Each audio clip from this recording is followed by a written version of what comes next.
Let's jump right in. Welcome to this explainer. Today we're diving into exactly how the internet was born, and we are going to tell the whole story.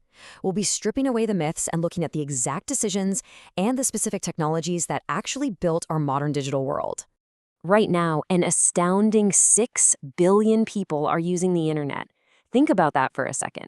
Even the device you're using to watch this very explainer means you are part of the 74% of the entire global population that's connected.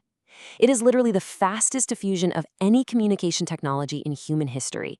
It runs our phones, our computers, our homes, and our economies. But to really wrap our heads around this massive scale, we've got to ask a pretty fascinating question. How in the world did a network designed by a tiny band of researchers, which famously crashed on its very first transmission back in 1969, end up dominating all human communication? Like, how exactly did we get from a couple of wired rooms to a globally interconnected nervous system? Let's start with Section 1, the Cold War vision. So picture the 1960s. Computing resources were incredibly scarce. Researchers desperately needed a way to share these massive, ultra-expensive machines across vast geographic distances. Now, contrary to popular myth, this wasn't just about surviving a nuclear war. Fundamentally, it was about resource sharing and collaboration. The real conceptual spark to solve this came in August of 1962. J.C.R. Licklider, over at MIT, proposed what he called the galactic network concept to the U.S. Department of Defense's ARPA division. He envisioned this globally interconnected set of computers where absolutely anyone could quickly access data and programs from any site. In spirit, this idea was remarkably close to the internet we use today. He realized the computer wasn't just a giant calculator, it was a communications device. Which brings us to Section 2, packet switching and ARPANET. To actually make Licklider's vision a reality, engineers faced a massive technical hurdle. They had to totally abandon traditional, fragile telephone circuit systems, the ones that tied up dedicated end-to-end lines, and invent an entirely new way to move data. The brilliant solution they came up with was packet switching. Instead of sending a whole intact message down one dedicated line, you chop that message into smaller chunks, or packets. You send these packets independently through a distributed network, and then they just reassemble at their destination, quickly and efficiently. This concept was pioneered independently by Paul Barron at the Rand Corporation, who was searching for fault tolerance, and Donald Davies in the UK, who actually coined the term packet switching back in 1965. So, taking these revolutionary packet switching designs, the U.S. Department of Defense funded the ARPANET. Managed by Larry Roberts and built with the help of visionaries like Bob Kahn and Leonard Kleinrock, this became the world's very first wide-area packet-switched network. This was literally the physical and technical foundation of the internet itself. Moving on to Section 3, the first message, low.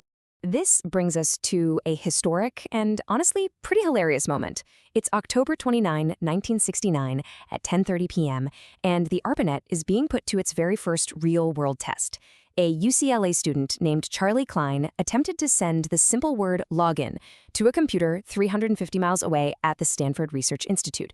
Step 1, he types L, and Bill Duvall at Stanford confirms receipt over a telephone headset. Step 2, he types O, also confirmed. Step 3, he types G, and bam, the entire SRI system crashes from a buffer overflow.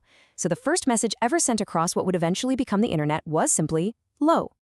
Now, they did complete the full login about an hour later, but nobody really remembers that part.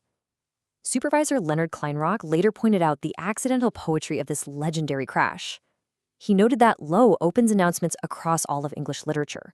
It's what a herald says right before something incredibly important is revealed. So low was a completely accidental, yet absolutely perfect herald for the digital age to come. Next up, Section 4, TCP/IP, the universal language. So, as ARPANET proved to be a huge success through the 1970s, more networks started popping up, like satellite and ground radio networks.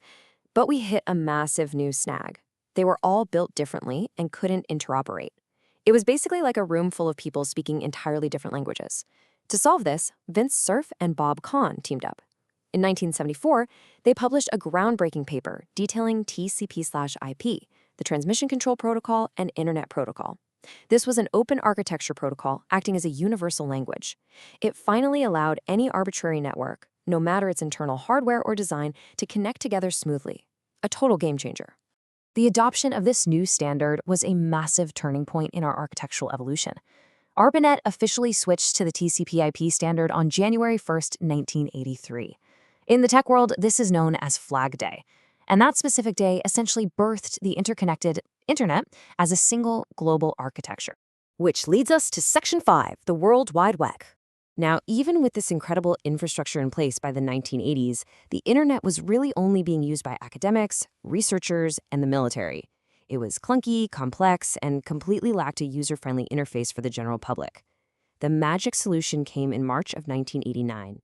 Tim Berners-Lee, a computer scientist working at CERN over in Switzerland, proposed the World Wide Web.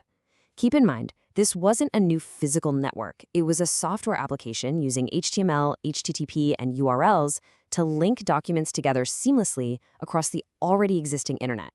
But here is the absolutely crucial part. On April 30th, 1993, CERN placed the World Wide Web into the public domain, making it completely royalty-free forever. This single monumental decision is what triggered a global explosion in commercial and personal adoption. Because it was completely free, anyone could build on it, leading to the web browsers and the internet we serve today. It's the exact reason you have the access to watch this explainer right now. And it's so vital we separate these two concepts, because people use them interchangeably all the time, but they are absolutely not the same thing. The internet is the physical infrastructure, the cables, the routers, and the TCP/IP protocols. The World Wide Web is the software layer, the HTML, and the linked documents. Think of it like this. The internet is the physical train tracks and the underlying rules, while the World Wide Web is the train that actually runs on top of those tracks. Looking back through this incredible chain of collaborative innovations, from packet switching in the 60s to TCP/IP acting as the glue in the 70s to the web providing a user interface in the 90s, the network just exploded. It went from a measly 4 university nodes back in 1969 to TCP/IP adoption in 83 to the web going public in 93, all the way to a staggering 6 billion users today. When the original ARPANET was finally decommissioned in 1990 to pave the way for the broader commercial internet, Vint and Cerf actually penned a poetic requiem to honor the faithful service of the network that started it all. He wrote, "Lay down thy packet, now, O friend, and sleep." It's a beautiful, touching tribute to that small band of researchers whose consensus and wild vision built the foundation of our modern world. But, the story isn't quite over yet. As we celebrate the brilliant problem-solving that built our connected world, we really have to ponder the future. 6 billion people are currently online, yet 2.2 billion people remain completely offline. With over a quarter of humanity still waiting to connect, how will the internet evolve, and what new heralds will be here when the rest of the world finally logs in?